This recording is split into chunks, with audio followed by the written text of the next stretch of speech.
Hello, my name is Pedro Soriano. I work for Realty ONE Group Connect, and I'm here with Tanya. We tried to record this session before, and I know it's one that is really important to me and to everybody else. I think once you know the tool, I think you'll enjoy it. So maybe Tatiana can tell us what she does and what kind of work she does with this GIS data. And thank you for, again, coming on to show us how to navigate through this system, which is, I think, is very helpful.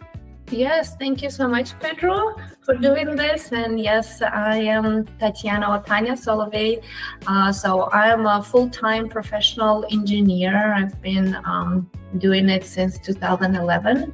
And I'm also an agent with Realty ONE Group. So this is my part-time endeavor, but I'm happy to share some tools with you that I've seen are maybe very useful for new homeowners and obviously agents.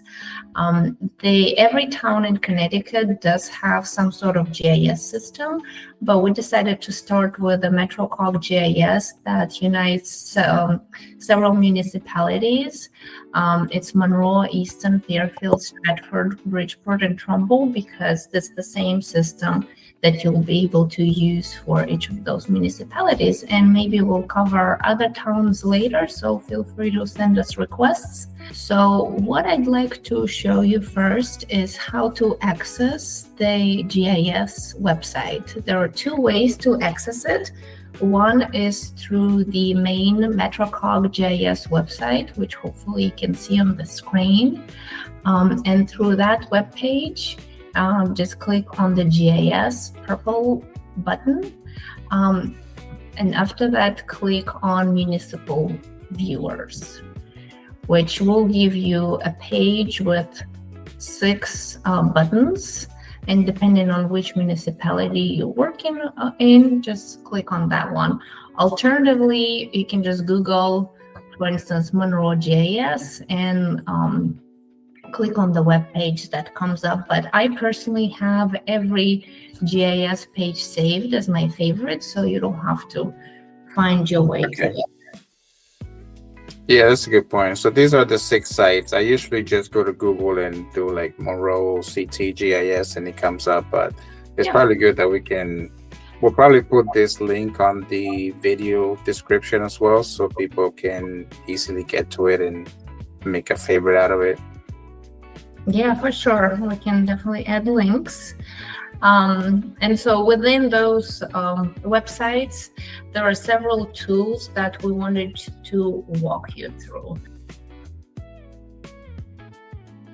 So the very first tool is how to search for property.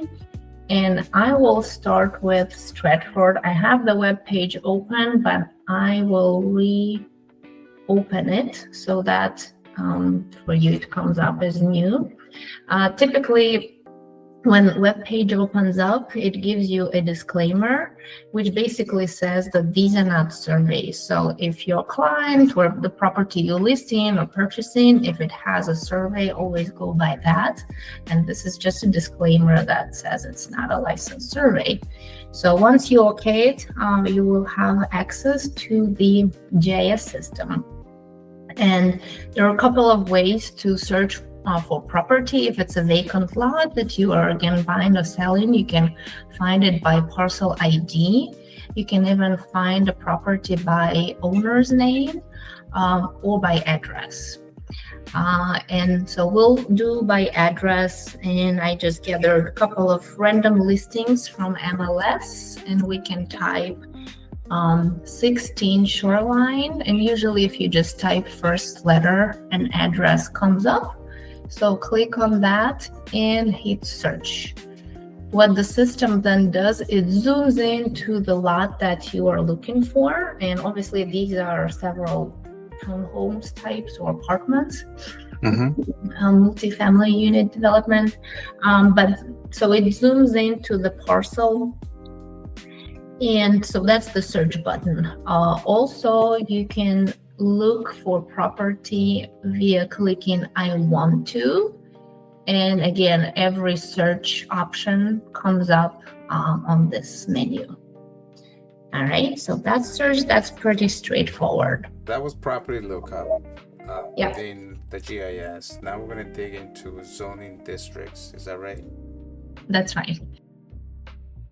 So in order to see zoning districts, there is a tab on the bottom left. It's called layers.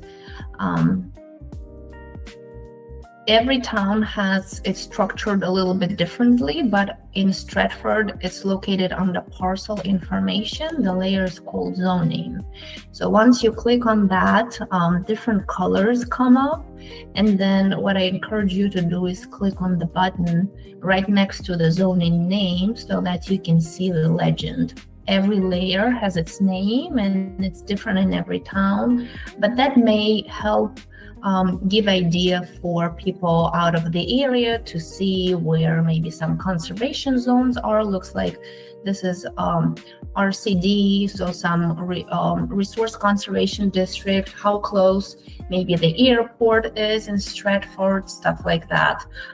Also useful for multifamily units development, so dense properties and maybe age-restricted housing as well. So that's pretty straightforward. Again, this is zoning. Legend is next to the name, and turn on layer by clicking the check mark. Okay, so next topic is environmental, and there are a couple things that fall under this category. So we'll look at some examples in Monroe. So again, when Monroe webpage comes up, we have to okay the disclaimer. We can find property by address, and we can start with 19 Pamela Drive. Click search, zooms into it.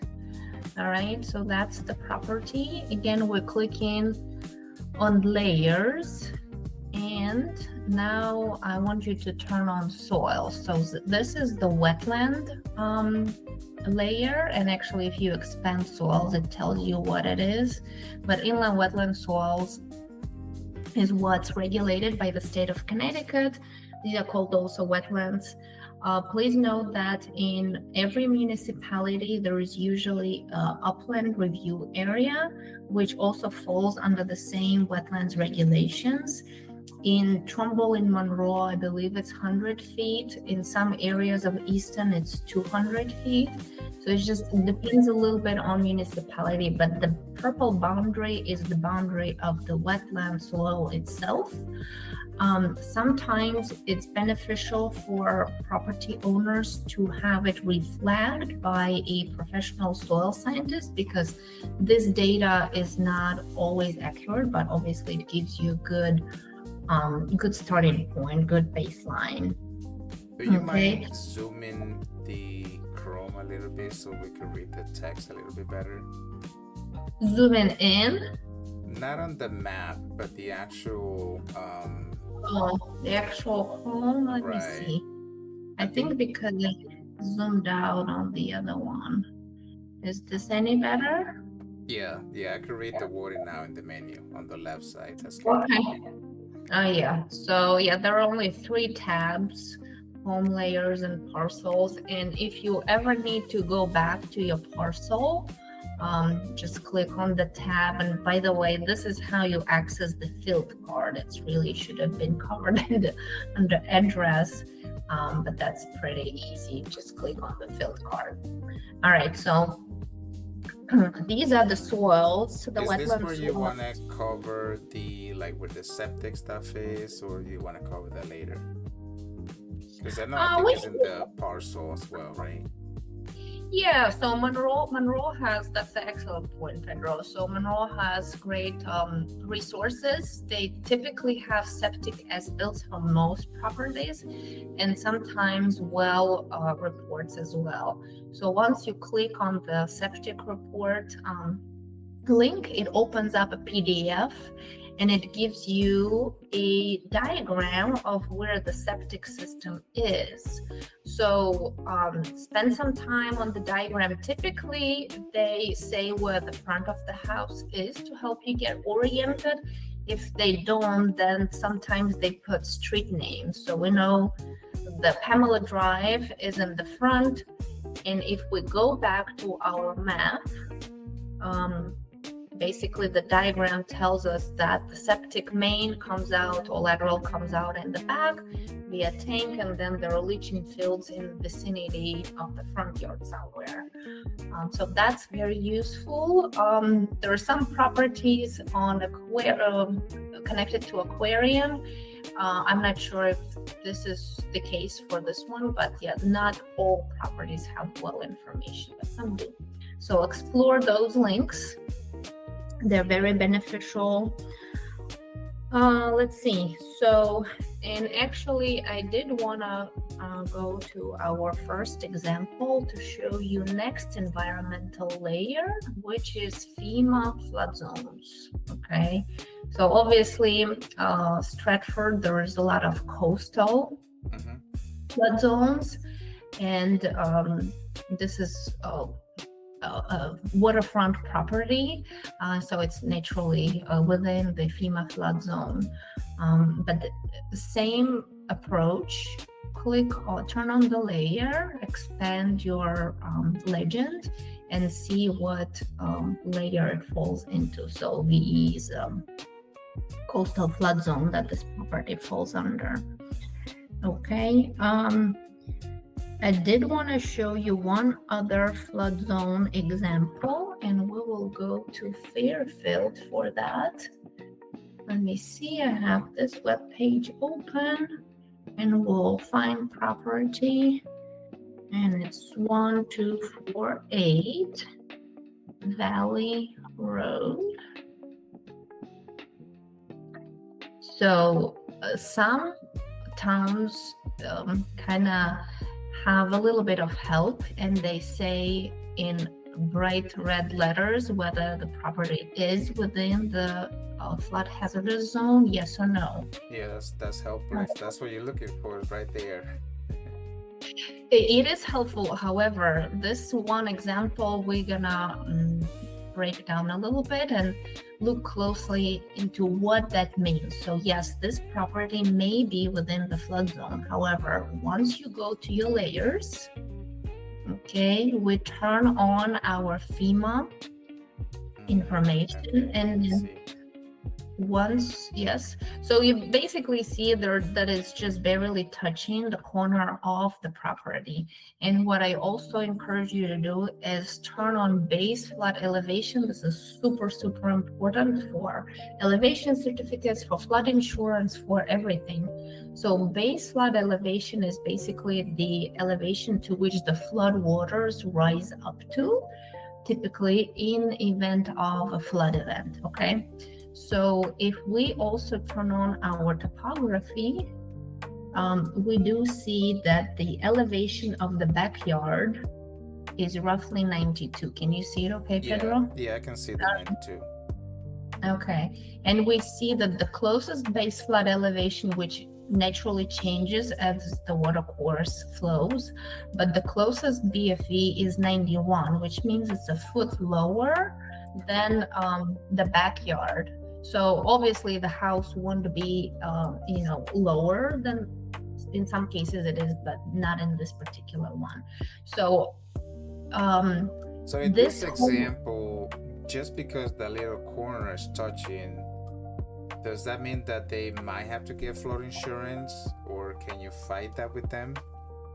You can definitely question that and prove that the house itself and all utilities are above base flood elevation. Okay. Sometimes mortgage companies may not accept that, and they may ask for an elevation certificate by a licensed surveyor. However, in this particular case, I would definitely advise my clients, whether selling or buying, to get elevation certificate prepared, because it will save thousands of dollars in flood insurance, right, that they don't have to pay. And now another side note, whether you are or you are not in the FEMA hazardous zone, you can get flood insurance. Okay, it's just a homeowner's personal choice whether they decide to do that. Obviously, if it's within the hazardous zone, it is more expensive. And for this property, it would probably be cheaper should the homeowners decide to purchase it. Got it. Okay, so this is very helpful information, and it's good to know how to read those flood zones Right. In relation That's to very your helpful. The other choice would be to sell that little corner to your neighbor and then not have to worry about it. Yes. I give you a good deal. Yes. All right, so we've covered wetlands and flood zones. So we can move on to topography, Okay. which I have kind of used in this particular example to show you how base flood elevation relates to elevation of the property. But we'll do it again. So if I turn off everything, okay, the topography is represented via a layer called contours. And what it does, so every line has its own elevation. And usually bold lines are easiest to start with to get yourself oriented. So the bold lines, they are all labeled here as 100 feet. And we can see again that the backyard is at elevation 92. It's pretty flat property. The one adjacent neighbor is a couple of feet higher with elevation of 94. So I wouldn't be too concerned with any drainage impacts from neighboring property because it seems to be fairly flat. And ultimately it all goes toward the watercourse. But we'll look at other examples of a topography. Let's see. Okay, 20. Let's see. I want to search by address. And another example we'll look at is 28 Primrose Lane in Fairfield. So this is a great example of a property that I would never be concerned with flooding of a basement, because what we do see is it sits on a hill. The elevation around the house is 242, and you can read the labels that obviously it slopes down toward the road on every direction. There is another contour 240 here, and the water flows downhill, right? So whenever rainfall comes, just imagine when it hits the roof of this house, where will the water go? The water will always go downhill, and the neighbors won't impact this particular house. The only thing that I would pay attention to, if this was my buyer or seller, I would take a look at potential erosion because it is so steep in the front. That drops pretty quick. So we see that there is a 242 by the house and maybe 220 by the road, or maybe 224. 20 feet difference. Right, exactly, in a very short distance. Right. And another cool tool that we can take a quick look at is measuring. So whether your client wants to say, well, how wide is the driveway? How wide is the garage? You can quickly get an estimate. And in this case, I would measure, okay, well, you can get the topography, the slope. So we know that it's roughly 18 feet in a 54 over 54. Okay, so can that's you show again how you got to that tool so that people watching the video can see exactly how you got there? Thank you for slowing me down.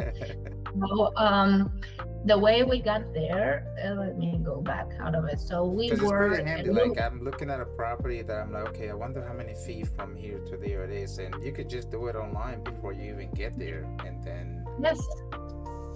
Yes, it's very convenient. There's a lot of research that can be done before you even go visit the property. Right. But the way we got to the measurement is button called Tools on the top right corner. Okay. So once you press that, there are several tabs up top, and the tabs we need is called Analysis, the very last one. And you can select your measurement. Maybe you have a client who only speaks metric system, so you can get measurement in other units. Line is just a distance. You can get a area, whether it's a rectangle, circular pool, maybe they want to see how big the pool is, or just an odd shape, select polygon, and you can, maybe follow, well, in this case, it would be maybe a footprint of the house, Okay. So I didn't do a good job doing straight lines. I think that's pretty close. Yeah, it's roughly 2,200 square feet. The footprint, depending on obviously. Yeah, so you can measure the house. That's pretty handy. Yeah, you can measure portions of it, and then under Edit, you can also edit your shapes. So if you have to move something, it can be done via Edit button, or you can erase or clear everything. Click OK. So starting from scratch. All right. So this is all very quick, just for your own use and your clients to get as much information as possible. So another topography example I did want to show you is also in Fairfield, 112 Eastwood. Again, these are all random listings from MLS. If you need to analyze any property, feel free to send it to us. All right, so again, what we're starting with is we're reading elevation. So every line somewhere has a label, and it's a little bit tricky, just a matter of finding, well, where are those numbers, right? Because they're in random spots. But once you start tracing it, also please note that water always flows perpendicular to contours. So you can estimate how the water patterns. Once it rains, when we have especially severe storm events, the wear will go somewhere. Usually roadways are breaking points, but what we've seen is the infrastructure is so outdated that water just bypasses and keeps flowing. So it's always good to figure out what is gonna go toward my house, toward my property. And we do see that the properties behind this one are higher. All of them are higher, right? So again, we can start with the bolder contours and just zoom in. So this is 150 and this is 100. And we already know the direction of the water flow, right? Usually I see that this one, it kind of flattens. So when contours are so close to each other, it means that it's very steep. And when it's steep, there are a lot of things to pay attention to. And these V's, they typically represent a watercourse. It may be an intermittent, but typically that's where the water is just so concentrated that it forms a swale or a channel. So in this case, I don't think they have a lot of issues, but still the water does go toward their house, kind of perpendicularly. So I would definitely walk the basement and see if there is any evidence of water, moisture, etc. Okay. All right. So let's see. I think topo, we can also look at another example in Monroe. Let me see if I have the web page open. Monroe, there we go. So I already had wetlands turned on, so I will turn them off and we will look for an address, 80 Woodlawn Road. Zooming in again on the layers. We want our contours. So this map already had in blue a watercourse, so we do know there is a watercourse, and we know where it's going. Pedro, can you guess? Should I put you on the spot? Let's see. So is that 466 the elevation? Mm-hmm. And then, okay, so it's going towards the back. There you go. Excellent. So we always want, to me personally, I wouldn't want water coming toward my house. We always want water to go the other way. So it's good that what I would check though is maybe for an easement potentially. So with watercourses, it's crucial to keep them clean, because with leaf litter, just debris, lawn debris, landscapers tend to put grass clips in their branches falling in. These things tend to clog up very, very quickly. And once the water flow is blocked, it has to go somewhere else. So right? That little blue line going across the property there, is that like a little stream or river, or what is that? This blue line? Yeah. Yes, this is the watercourse. Yeah. Okay. Yeah. Exactly. So that's whenever we see any sort of drainage infrastructure, especially if it's an open watercourse, we want to make sure homeowners know to keep the water flowing, not dump all the organic debris in there. Don't throw the leaves back there. Yes, exactly. And I will say we've had several months of basically drought, and even watercourses that have been always flowing, we saw them dry out completely.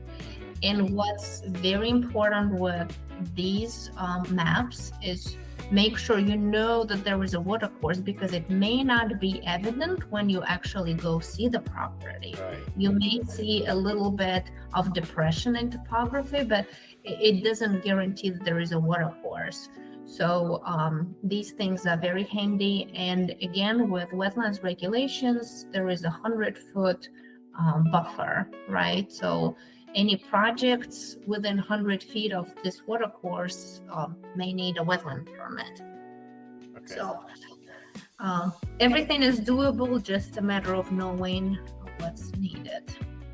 Okay, so we have covered already 4 topics on our agenda. So we are on aerials now and pictometry on our agenda. And I'd like to take you to Easton's GIS, and we'll search a property by address, which you already know how to do. We'll type 49 Adirondack Trail, hit search, and GIS zooms in into the property.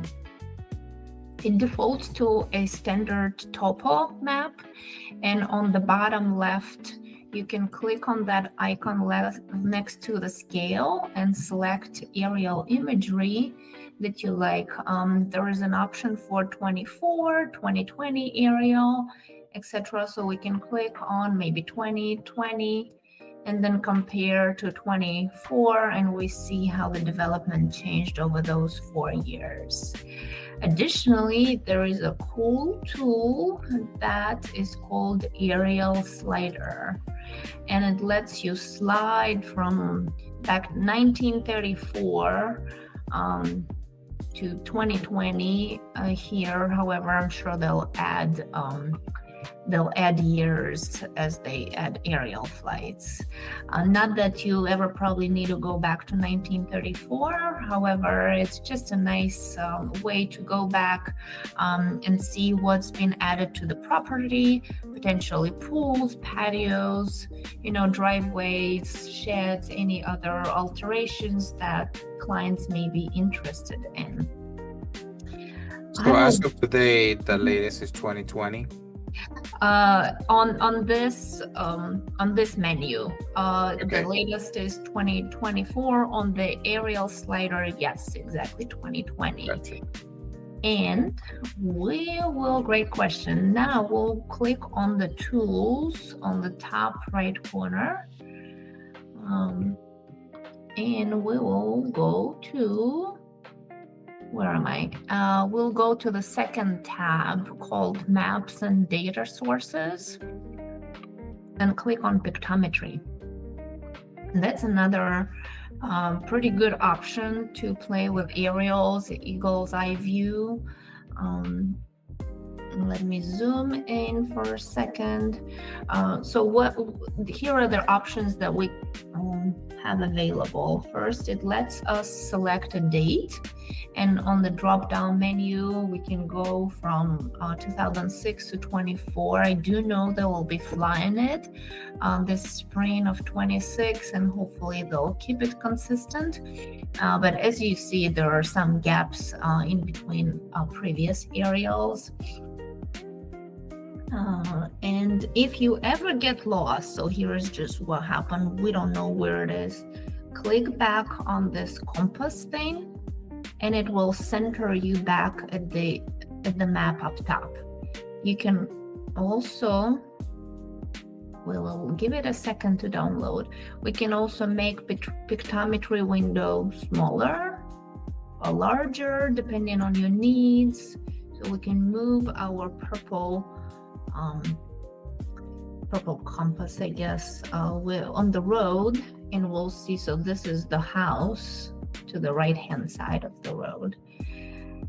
Then we can play with the compass a little bit. Should you need additional views or views from a different side, from the back, from the side, anywhere you'd like to look at the property from, it gives you very nice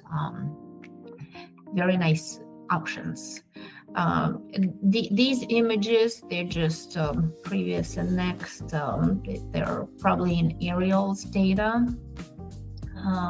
But main thing is you just select aerials, and again, we can go back to where it was undeveloped or more recent photography. Okay. That's your compass, basic zoom in, zoom out. That's pretty straightforward. Pedro, any questions? No, that's just a great example of finding things that have been added to the property, within 3 to 4 year range, sometimes 5 we see here, which is nice. Yeah, definitely. All right, so that was aerials and Pictometry, and next item on our agenda is measuring. For measuring, we can look at an example in Trumbull. It's 23, Finchwood Drive. Okay, excellent. So it zooms right into the property. Measuring tools are also located through this button on the top right corner. All right, and we can start with Analysis tab. Depending on the needs, you can either select, let's say, if you would like a distance, maybe a width of the driveway. All right, so pick first and last point, double click, and it gives you a distance. You can change units. So if your client maybe understands metrics better, or if it's a larger distance, just select unit that you need. Also, it allows you to measure areas. Let's say there is maybe a patio, and I'm gonna just measure a house as an example, but it also allows you to do any area of odd shape. Doesn't have to be a rectangle, or maybe in this case it's a footprint of the house, just a little over 2,000 square feet. Again, can change units, can be a different shape. If there is an above ground pool, let's say some sort of circular above ground pool, we can hypothetically measure that. That looks like a big pool. but just to show you available tools for measuring. Okay, let's say, though not mentioned in measuring, but let's say maybe your client is interested in doing some additions or improvements on the property. And by the way, there are always options of editing your your areas, or raising or clearing it. I'm gonna clear it so we have a clean image. And let's say your client wants to see how a pool may fit on this property. What we can do, we can quickly draft a rectangular pool in a bag, and going back to analysis, to tools, maybe check distances. Well, if this is a pool of certain size, would that meet setbacks, zoning setbacks? If there are other restrictions on the property, wetlands, easements, so any underground infrastructure, septic, etc., we can measure from those as well. Okay, so you could quickly tell how far things are just by using that tool. That's pretty cool. Exactly. And these are hypothetical improvements that your clients may be interested in. Maybe they want to add a sunroom. So we can quickly draft something and check whether that's feasible or whether that should be moved maybe a little bit because of certain restrictions on the property, like flood zones. Okay, so this was measuring tool. So this is the last section, right? Last topic on the agenda. That's right. Okay. And it's called? Map creation. Very good. Map creation. Map creation is located under I want to menu, and simply click create a printable map. It opens up a pink rectangle. What we will first do is we're gonna click on lock print preview map, which allows you to move the screen and center the image to where you want it located. And we're gonna lock it. Once you're happy with the view, we can change the map title to the address, and we can add maybe a specific map title. So let's say we print a wetland map for the client, and we'll click on the layers really quick and turn on soils layer. Then we can go back to the print maps. We just check our scale, which I always recommend printing maps to scale. The rest of it is pretty standard. Once we click print, it shows us a button, click open file, and here is your PDF with the title up top and a wetlands map on the property. You can turn on other layers, turn them off. You can create just a very simple topo map, maybe even aerial map. But the concept is the same. Change title, move where you need your map boundaries to be, and click print. Okay. Now, do you always have to hit lock print preview before you print? No, you don't. You actually don't have to, but sometimes it just moves the map and then you end up with image, right? But great question. It's not necessarily to print map. It's just a safeguard to make sure it's where you want it to be. Okay, got it. Okay. All right, great. So we've covered all items on our agenda. And now, Pedro, is a time for a quick test. I'm kidding. Oh, boy. I didn't study last night. I think it would be good for everyone to just run through all the items with one example. And you had a great address in Monroe. Can you see my screen now? Yes. Excellent. So Pedro is gonna guide us through an example in MetroCOG GIS. He just okayed the disclaimer, and what we're gonna do first is find it by address. And yep, 121 North Road. Excellent. Okay. All right, so you found your example. We can practice looking at the zoning districts. Do you remember how to get there? Zoning district. Click layers, yep. Layers. Excellent, right there. Yeah. Super. And then to look up, yep. Look at you. So between the check mark and the zoning, so a little lower, a little lower. There we go. Next to zoning, right between the check mark and word zoning. Yep. If you click that, Okay. that opens up your legend, and that really tells you. So it looks like residential and farming district 1, what RF1, right? Looks like on the bottom it says residential and farming district 1. Just so you know what zoning district the property is in. Yeah, that's good info to have.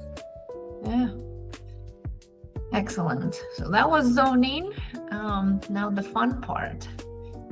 Yes, we can uncheck zoning so that you have a better.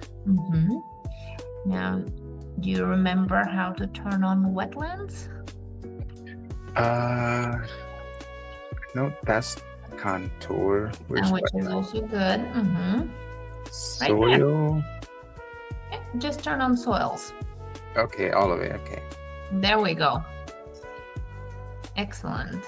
So we know that there are some wetlands on the property and also watercourse. Because you already turned on contours, you can tell where the water is flowing, right? We have to zoom in out a little bit. Yep, let's see. All right, so walk us through where the water flow is directed to. So it goes down. So here's 520, 518. So sort of this way. 520, 522. So yep, looks like this one is kind of weird a little bit.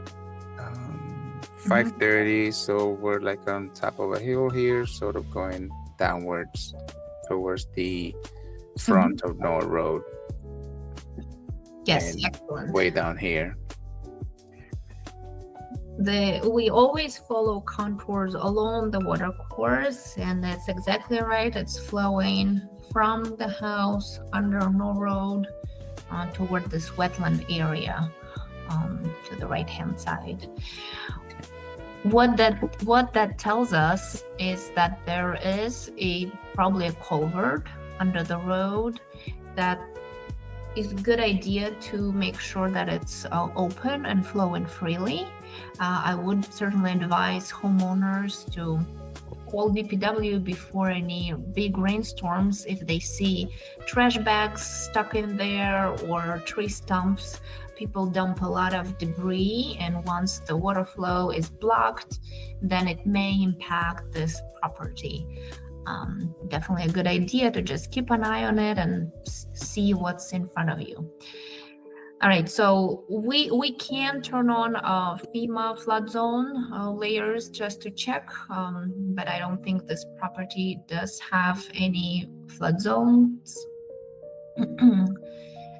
Yeah, there you go. Yes, so it's not in a FEMA flood zone, which is anticipated. It's just a small little watercourse. Okay. And what else can we look at on this example? Can we check what if a property, or what if a potential buyer wanted to put a pool in the back? What would we have to check for? Usually where the septic is and probably the well. Excellent. And to check for that, We can keep the wetlands layer on, that's fine, but on the bottom, next to the layers, bottom left, click on parcel.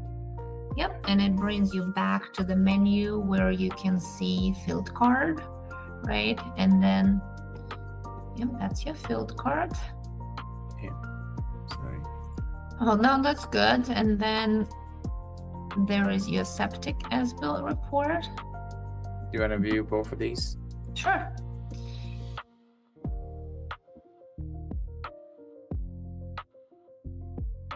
Yes, septic as built. Super. So what does that diagram tell us? So this is the North Road right in front of the house. This will be the driveway, and this is the house right here. This will be leaching fields, and here's the septic. Looks like right over here. Excellent. And then the well as built, does that open up? Yeah, I think this one, yeah, has it. Okay. All right. So where is well on the property? So here's the road again. This will be the home. So it's to the right behind the driveway. So the driveway will be right here. And these are the garages. So 40 feet from this corner, so that would be right over here. Great work, Pedro. Now you know where the septic is, where well is, where wetlands are. Yes. The So topography. somewhere over here in the map, and then Yep. leaching fields and septics are here. Okay. Mhm. So no pool in the front. Maybe in the back, a small one. Would you like to try drafting a little above ground pool? Yeah. For that, we So can click on go to tools. tools, right? Okay. We can Analysis. we can go to tasks just to draft a pool. Yeah. Okay. Under point. Yep, drop down, and then we can select either rectangle, polygon, or circular, whatever shape. Maybe better. Okay. Yeah. And just put something in there. There we go. Maybe that's a nice patio. The homeowners want to add right by their new pool. Yeah. But that probably could be added. It's evident that they will need a wetland permit because it looks like it's closer than 100 feet away from the wetlands. Yeah. Do you know how far from the well? Probably same amount, right? At least 75 feet. If it's an above ground pool, it doesn't even have to be that far. Okay. In-ground pools, yeah, the distances are a little bit different. So I think what they have to worry about maybe is setback with the back property line. Looks like it's a little bit too close, so they may need a variance. But looks like that's something doable if that's really what they want. Okay. Just a matter of getting permits. So I think that's great. You were able to look up the property, find it. You saw the field card, looked at all the layers, and even was able to evaluate where septic, well, and potential developments could be. Bravo. Good work. Well, hopefully this was useful. If there are any other questions, please feel free to reach out. We're happy to help any way we can. And if this was useful, we'll try to do more webinars on other municipalities. Yeah, you mentioned that there's other cities that have different tools as well. So if people have a specific city that they want to focus on, maybe send it your way and we can jump back on and do that specific city, maybe more in-depth. Absolutely. Thank you so much for coming on again. And I really do appreciate it. This tool helped me the other day trying to find septics and things like that. And was really useful to find out where it was, because a lot of properties they're not visible. You have to, some properties do have it visible, like the well. Now some of them have a cap, but one that I went to see the other day, there was no visible place of where the well was, and it was pretty handy to find it pretty quick. Happy to help, and I hope it was useful for everyone. And please use it as much as you need, and feel free to reach out with any questions. Thank you, Tatiana. Thanks, Pedro. Great Anytime. work. You too. Thank you so much. Take care. All right. Bye-bye. Bye-bye.